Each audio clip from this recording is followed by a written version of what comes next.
Salut, c'est Sylvestre Macias et aujourd'hui on continue ensemble mon aventure à vélo autour du monde en quête de nouvelles saveurs et de nouvelles techniques. Je vous ai laissé la dernière fois dans le magnifique pays qu'est le Kirghizistan, dans lequel je suis sûr de revenir un jour. Aujourd'hui on retraverse la frontière kazakh pour arriver à Sharin Canyon, un endroit magnifique, et on continuera jusqu'à mon entrée en Chine, un pays immense qui marque un nouveau chapitre.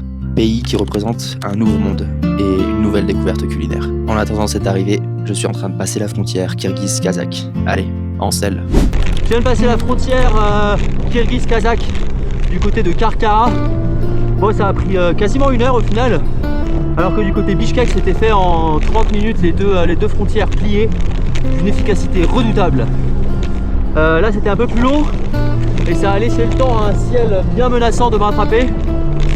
Il y a un peu d'orage bien haut, il y a de la pluie pas loin. Je me dirige vers le soleil qui est là-bas, mais je crois que les nuages vont aller un peu plus vite que moi. Et je m'arrête. Ouais. Merci. Et je m'arrête dans 25 km pour recharger les batteries et manger un petit bout dans le prochain restaurant. Ainsi que profiter de la wifi pour voir ce que je fais sur les prochains jours. Allez, ça suffit.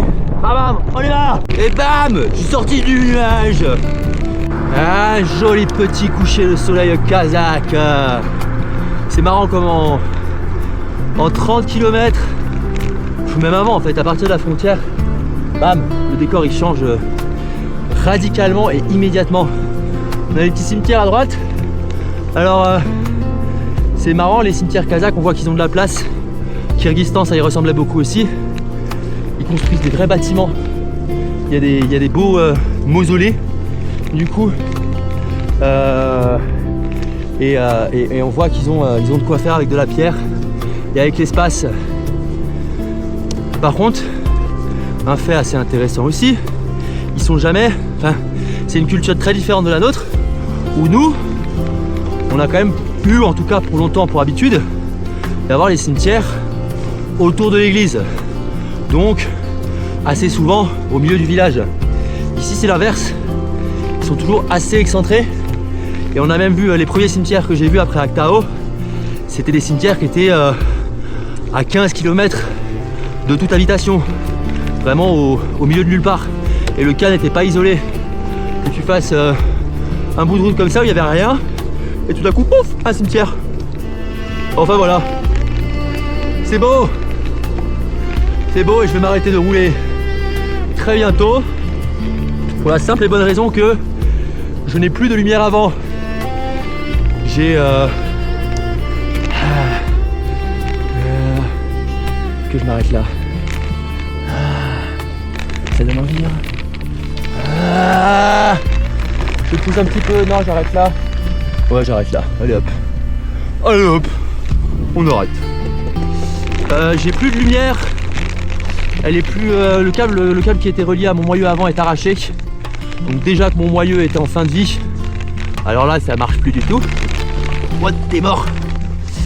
Donc je la joue pas du tout de nuit, voire même je laisse pas filer le coucher de soleil. Pas envie de prendre de risques. Et puis voilà, on va être pas mal juste ici. Un décor bien assez sympathique. Il y a du plat, il y a de l'herbe, pour l'instant dans l'herbe. Et ça m'ira très bien. Et demain j'ai une petite soixantaine de kilomètres jusqu'au canyon où je passerai la nuit et je chercherai s'il n'y a pas une petite route à travers ce fameux canyon. C'est quoi ça? C'est des moucherons ça. C'est des moucherons ça. Normalement il n'y a pas de moustiques ici. Il n'y a pas de flotte. Mais des moucherons il y en a. Allez hop, je vous laisse tranquille.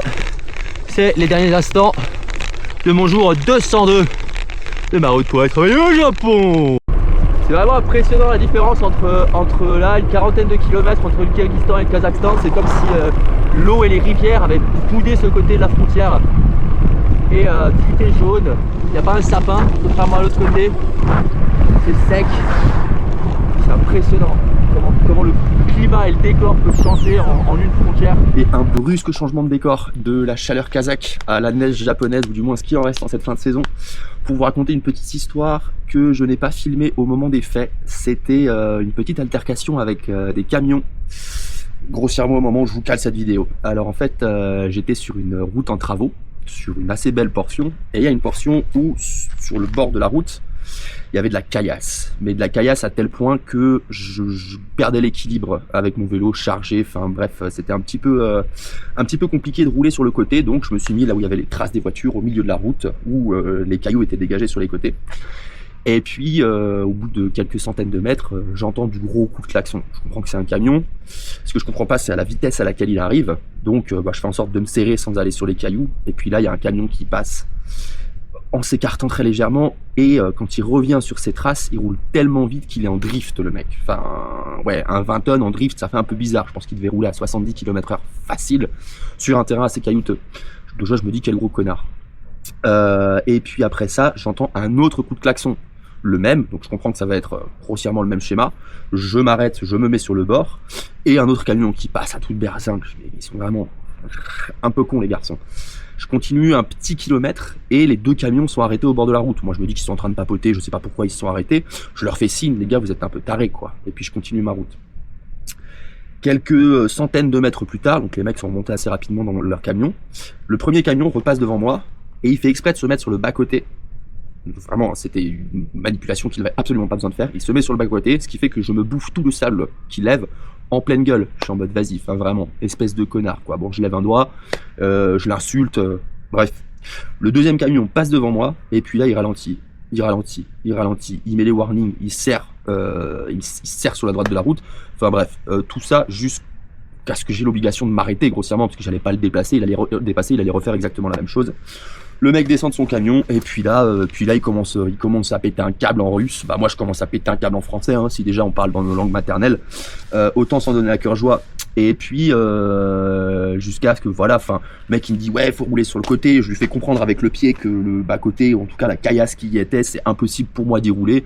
Et le mec commence à s'énerver en mode ouais ici c'est Kazakhstan, alors que j'ai eu que des superbes rencontres au Kazakhstan, que tous les usagers de la route ont été extrêmement bienveillants avec moi. Et le mec il a fait signe en mode genre j'aurais pu te taper, mais c'était pas de l'inquiétude, c'était des menaces. Donc voilà, je suis reparti de cette altercation bien énervé, ce qui fait que j'en ai en fait rien filmé, mais c'est un truc qui m'a bien marqué, que je voulais quand même vous préciser sur cette petite vidéo, parce que ouais, du coup c'était entre la montagne et le Sharin Canyon. Et c'était assez marquant comme moment. C'est vraiment le moment un peu le plus chaud que j'ai eu sur la route, en tout cas en Thaïlande. On passera à cet épisode bien plus tard. J'ai eu aussi un petit souci de camping, mais vous aurez l'occasion d'apprendre ça dans une prochaine vidéo. Et ouais, j'ai eu quelques petits moments avec des camions au Kazakhstan, mais celui-là c'était quand même le plus particulier, puis surtout l'agressivité dont a fait preuve le jeune qui était au volant. C'était pas très agréable. Voilà, en tout cas on continue sur Sharin Canyon. Après une bonne portion de montagne devant, on arrive à Sharin Canyon. On voit doucement la rigole là, se dessiner au milieu. Donc, je sais pas encore exactement comment je ressors demain. Il me semble que je vais prendre une route qui va aller directement à gauche. Mais admettons qu'il y ait une route qui passe par le canyon. Moi ça m'arrange, si je peux être le long de la rivière et à l'ombre, ça me va très très bien. J'ai trouvé ma ligne d'entrée. C'est un peu tricky, mais ça va le faire. Ça enculé de pénard. Ce serait un peu plus simple si j'étais léger, ça c'est sûr.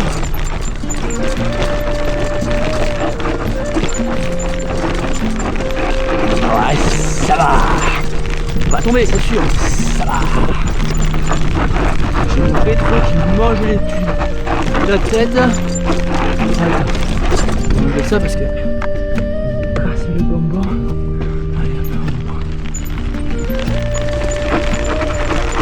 Ah c'est le genre d'endroit, ça passerait tout de suite beaucoup mieux là si je pouvais avoir la perche derrière moi là. Et le drone il fait un petit peu... D'une c'est un peu exigu, il y a pas mal de vent quand même. Donc je vais le laisser tranquille pour l'instant, en espérant que j'ai un moment pour faire un petit tour ce soir ou demain matin. Oh petit lapin, bon qu'il est rapide, bon qu'il est joli. Oh toi je te bouffe.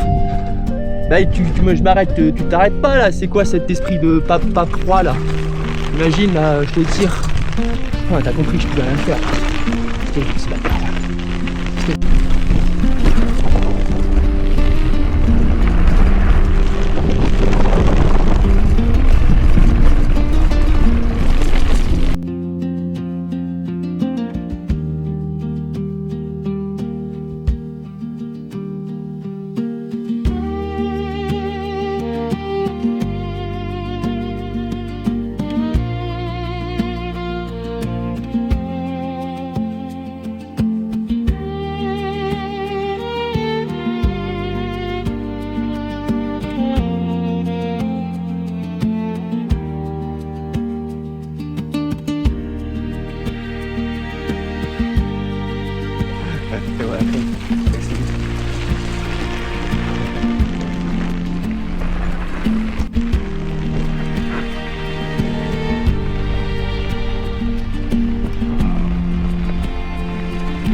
Ça fait maintenant quelques jours que j'oscille entre les montagnes et la chaleur. Et c'était l'heure pour un bon bain. Et vu qu'on est là, ensemble, et propre, n'hésite pas à mettre un petit pouce et un petit commentaire, ça aide vachement la vidéo.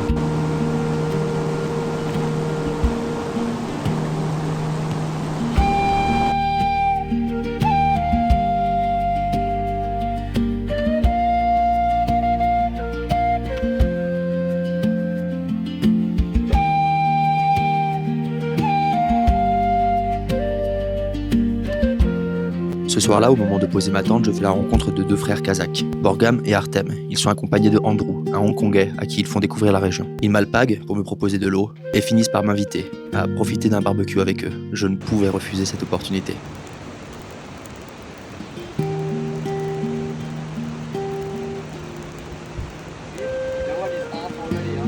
Yeah. You're losers.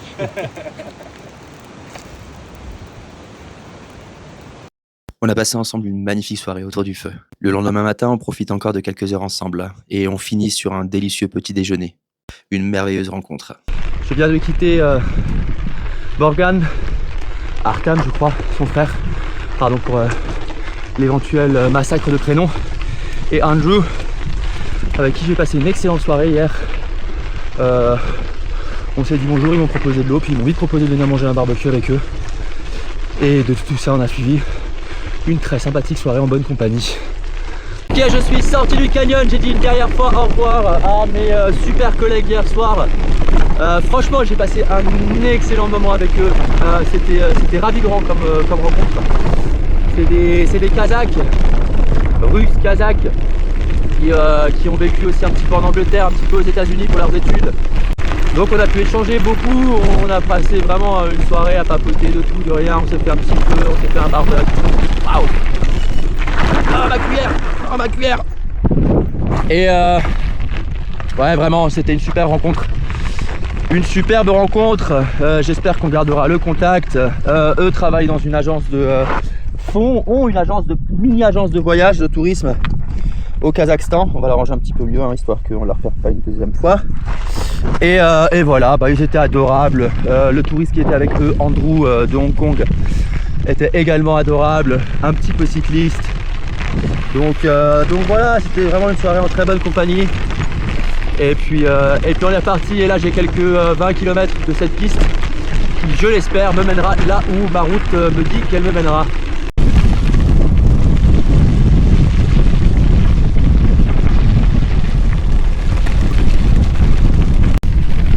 Alright, je finis doucement ces 25 km de piste de Tolongulé. C'était bien défoncé comme terrain. Je suis de retour à la route et j'ai encore une trentaine de kilomètres jusqu'à la prochaine ville où je ferai un petit stop et je vais voir si Martin et Chloé sont chauds à me rejoindre ce soir. Ce serait sympathique. Et regardez, il y a une forêt!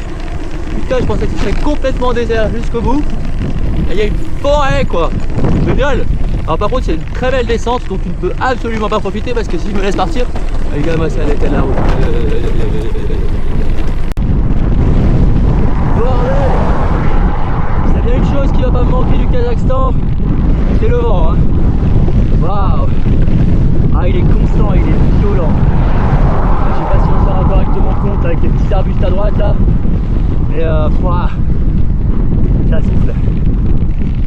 50 km à faire là-dedans. Heureusement pas plus. Mais je suis content quand ça va s'arrêter ce soir là.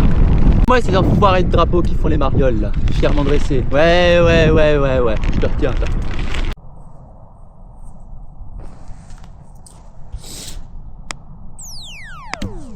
De nouveau un petit saut temporel pour vous raconter un petit peu la matinée dans laquelle je me suis réveillé la veille de mon entrée en Chine. J'ai passé une nuit à rêver d'une personne qui m'a été très chère, qui m'est encore très chère mais que j'ai perdu pour différentes raisons et en fait c'est un peu ces seuls jours où je remets en question tous les erreurs que j'ai fait un jour qui m'ont amené à perdre cette personne. Quelle pourrait être ma vie si j'étais encore avec cette personne, qui arrive même à remettre en question les raisons pour lesquelles je fais ce voyage et la place que j'ai aujourd'hui, le futur que j'ai après ce voyage, pendant ce voyage. Et puis en fait ce jour-là j'étais censé attendre Martin et Chloé, qui sont ces personnes que j'ai rencontrées en camion au Kyrgyzstan. Et ça aurait voulu dire errer un peu dans la zone pendant 2-3 jours. Il y avait des choses à voir, il y avait des choses à faire. Mais ce jour-là, quand je me réveille, j'ai qu'une envie, qu'un seul besoin, c'est d'avancer, d'avoir l'impression d'aller de l'avant. Chose qui n'est pas le cas quand tu ressasses encore des erreurs du passé. Et j'ai la chance ce jour-là d'être à seulement une 60aine de kilomètres de la frontière, 80 peut-être, quelque chose comme ça, de la frontière chinoise, qui représente quand même un pays très important, que ce soit au niveau de la découverte de la cuisine et que ce soit aussi au niveau de se dire je suis arrivé en Chine à vélo. Et du coup c'est une étape que j'ai dû faire en fait ce jour-là. Plutôt que d'attendre Chloé et Martin, je leur ai dit écoutez, je suis désolé mais là aujourd'hui c'est pas possible, je vais pas pouvoir vous attendre plus longtemps. Donc j'ai pris la route et puis j'ai avancé en direction de la frontière chinoise. Et une fois arrivé en Chine, j'avais de nouveau des idées un peu plus claires. Et puis voilà, un passage important qui m'a permis de passer un petit peu sur cette matinée qui était quand même sacrément compliquée, je vous l'avoue. Voilà, en tout cas, on fait ces quelques kilomètres ensemble. Allez. Je voulais monter dans les minarets.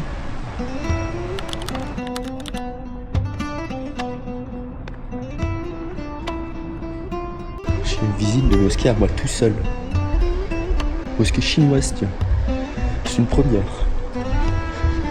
Je sais pas s'il y en a des mosquées chinoises, je sais pas si je vais en trouver beaucoup en Chine. Vu la répression religieuse qui s'y trouve, s'il y avait des mosquées communistes, ce que je serais sûr de trouver. J'arrête de raconter des conneries, c'est bon.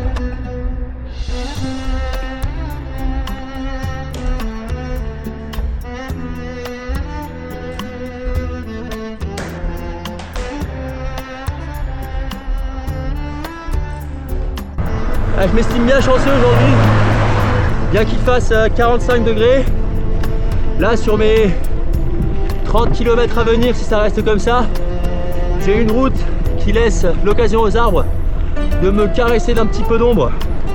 Et ça fait grand bien. Ah c'est bien, ça circule hein, comme vous pouvez le voir.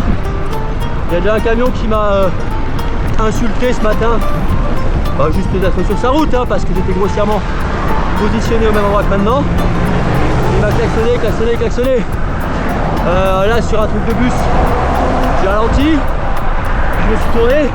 Le mec il était en train de péter un câble dans son camion parce qu'apparemment je prenais trop de place pour lui alors qu'il n'y avait pas de voiture qui venait en face. J'ai eu quelques déboires avec les camionneurs ces derniers jours qui apparemment supportent pas que tu sois sur la route avec eux hein, tout simplement. Je raconterai plus en détail un des moments où j'ai eu un petit peu peur sur la route à cause de 2 camions kazakhs. Ça viendra. Il faudra que j'en parle de cela parce que plus tard c'était particulier comme situation. Mais voilà, je suis ravi d'avoir dans ces 45 degrés quelques petits coins d'ombre comme celui-là. Et juste ce petit passage, ça suffit à te rafraîchir un petit peu. Et la frontière chinoise dans 25 km. Allez, c'est parti. Et on finit notre dernier kilomètre au Kazakhstan avec une température de 49 degrés. Un peu plus d'humidité, un peu plus de pollution que sur le milieu du pays. Et pour être tout à fait honnête, ça commence à taper un peu. So, just arrived to one border, which I cannot come. Oh putain, pourquoi je parle en anglais? Je viens d'arriver à une frontière où je ne peux que revenir de la Chine, pas aller en Chine. Donc là, sur une journée qui était déjà ma foi compliquée, on m'oblige à faire un détour de 10 km dans un sens puis 10 km dans l'autre pour rejoindre la prochaine frontière. Oh putain. Bon, j'ai essayé un autre truc qui ressemblait à un borneux et on m'a également renvoyé au prochain 10 km. Ça me fait un détour de 20 km sur une journée qui était à la base de 150. Je pense que ce soir, je ne serai pas à Yining et je vais juste me contenter de camper un peu après être arrivé en Chine.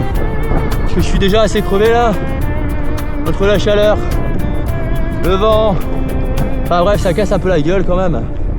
J'ai sorti mon âme secrète avant l'heure à laquelle je pensais la sortir. Une patate et de la saucisse. Je suis trop faim. You okay? Oh mais bordel, c'était pas de tout repos de passer ce poste frontière. J'ai dû vider, remonter 4 fois mon vélo intégralement, ce qui prend à chaque fois un bon quart d'heure, donc j'en ai eu pour 1 heure rien que de déballage de vélo. Et après on passe sur les attentes, etc. Mais en soi ils étaient plutôt cool, ça va.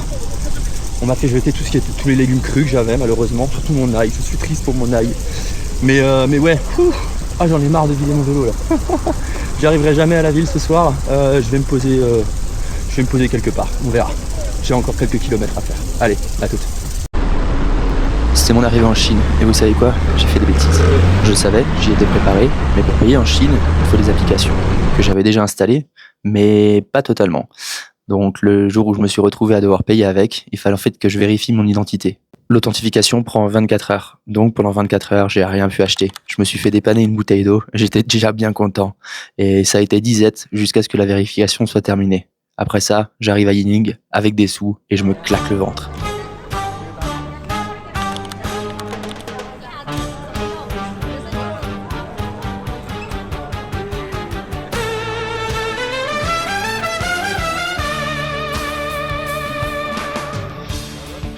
Bon, on est un peu dans mon paradis là. Il y a du fromage qui pue, il y a plein de choses que je connais pas, c'est génial. Et j'ai pris un petit peu de chacun là, parce qu'il fallait absolument essayer ça.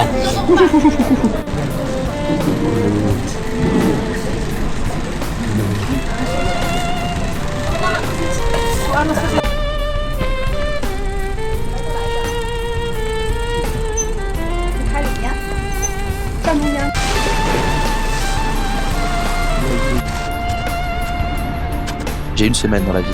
J'attends Ben, un très bon copain de France. Il est anglais, irlandais, un peu de partout le garçon. Et en attendant, je prépare la machine de guerre qui s'est fait livrer à la ville un petit peu avant d'arriver. On va passer ensemble les 2 prochaines semaines. Et il arrive avec Xiaowen, sa chérie, qui est chinoise et qui va bien nous dépanner pendant ce petit voyage.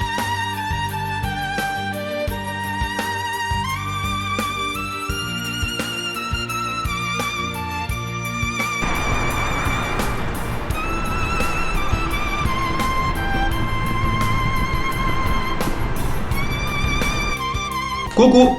Alors, on est là dans un petit appartement réservé par Xiaowen pour nous 3, Xiaowen, Ben et moi. Ben, mon pote anglais qui vient me rejoindre pour rouler 2 semaines avec moi.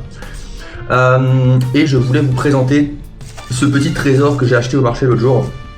Il y avait du fromage, donc c'est des fromages à base de lait fermenté qu'on trouve depuis le Kazakhstan, Ouzbékistan, Kyrgyzstan.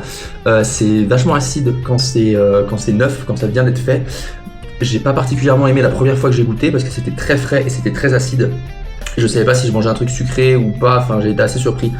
Là on est sur des boules qui sont bien vieillies. J'ai pris tout ce qu'il y avait de plus vieux, de plus brun, de plus bizarre et que je n'avais jamais vu. Je sais pas si j'avais cassé l'huile, non pas vraiment. Hein. Bon, vous entendez de toute façon. C'est sec, mais franchement c'est bon. Moi qui manque de fromage depuis 7 mois, ça fait plaisir. J'avais trouvé quelques trucs un peu bizarres aussi en Turquie, mais voilà, le petit fromage, je sais pas si on en trouve jusqu'au bout de la Chine, mais qui vient de l'Asie centrale, à base de lait fermenté de vache apparemment pour cela. Je sais pas s'ils en font à base de cheval, je suppose qu'il doit y en avoir aussi à base de cheval. Mais voilà, je compte le râper sur quelques-unes de mes préparations, mais là, celui-là, il se mange presque facilement. Ouais, je meurs.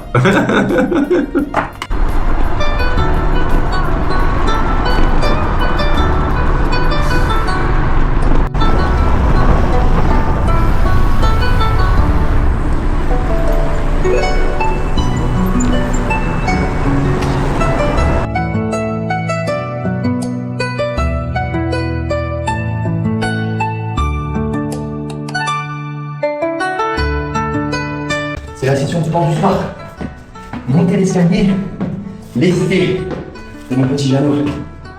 17 étages quand même. Ah oui, hein. Je suis tout en haut du meuble et que j'ai pas accès à l'ascenseur sans être avec Xavier et Ben. Donc, ah, on se fait des pattes, hein. Ah, on se fait des pattes là.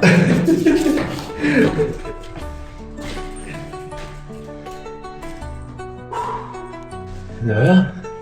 C'était pas compliqué. Ça suffit de faire transpirer un peu quand même.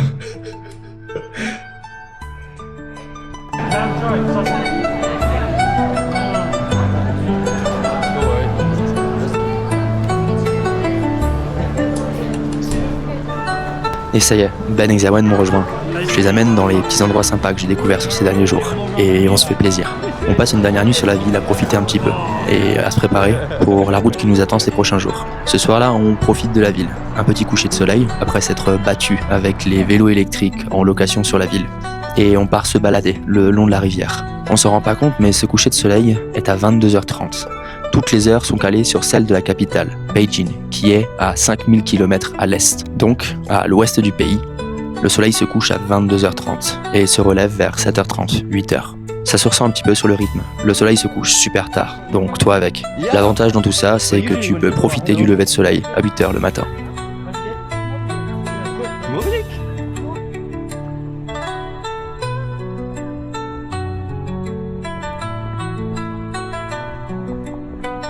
C'est la fin de cette arrivée en Chine. Dans le prochain épisode, on ira profiter un petit peu de la nature chinoise, ses rizières, ses montagnes.